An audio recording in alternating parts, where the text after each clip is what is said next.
Mais notre ami chercheur ne s'est pas contenté de mettre en évidence ce stupéfiant trucage, il nous montre qu'on retrouve ces trois cercles ainsi disposés dans d'autres domaines que l'univers de Walt Disney. On retrouve par exemple la tête de Mickey dans le domaine de la finance publique.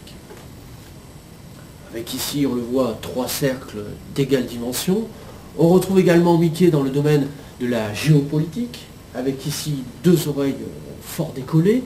On a même retrouvé une tête de Mickey parfaitement dessinée sur un modèle de fauteuil à bascule qui date, on le voit, de 1910, soit donc 17 ans avant la création de Mickey par Walt Disney. Par vous-même, vous avez sans doute déjà retrouvé beaucoup de Mickey utilisés en chimie et d'autres moins nombreux, cela étant, dans le domaine de la biotechnologie, avec ici un cactus Mickey récemment mis au point en laboratoire. Notez, c'est ça qui rend ce document intéressant, la grossièreté inouïe du texte qui surplombe la photo, surtout quand on lui rajoute l'élément clé de notre dossier. Mickey peut donc être un instrument scientifique, un instrument de fascination. Mickey est couramment aussi utilisé comme un instrument de séduction par les jeunes filles dans la composition même de leur coiffure.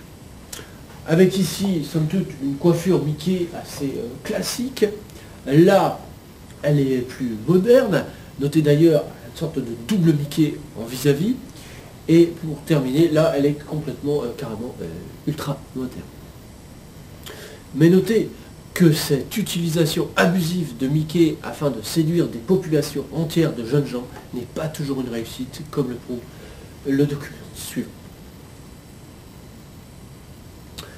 Mickey, vous l'imaginez bien, est aussi souvent utilisé comme instrument de séduction masculine, hein, on le voit ici, et vous avez sans doute déjà retrouvé des Mickey chez vous, à table, là dans une configuration classique, elle est plus moderne chez les magasins Mickey, Ikea. Mais là, je dirais où le sujet va prendre une dimension un peu étrange, voire des connotations un tantinet ésotériques, c'est lorsqu'on va se rendre compte que Mickey est couramment utilisé dans le domaine de la peinture mystique. Et aussi, tenez-vous bien, dans beaucoup de représentations du Christ.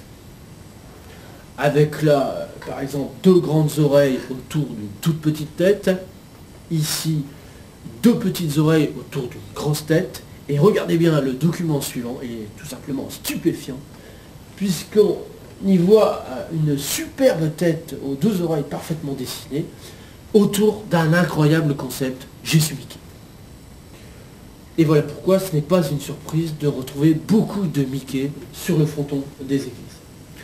Avec là, encore une fois, une structure 3x3, et pour la première fois, mesdames et messieurs, l'apparition de Mickey à l'envers. Mickey à l'envers, on le voit arriver sur cet autre document, en vis-à-vis d'un Mickey à l'endroit, principe d'interchangeabilité de Mickey que nous allons retrouver sur ce modèle de ceinture de chasteté. Mickey à l'endroit, Mickey à l'envers. Et ce document est capital, je dirais, puisqu'il nous permet d'affirmer aujourd'hui que Mickey à l'endroit est un symbole éminemment féminin. On s'en rend compte d'autant mieux lorsqu'on regarde avec soin une jeune fille en attente d'un heureux événement. Elle a ici le ventre gonflé par l'enfant, la poitrine gorgée de lait, soit deux petits cercles, un grand cercle, un superbe Mickey.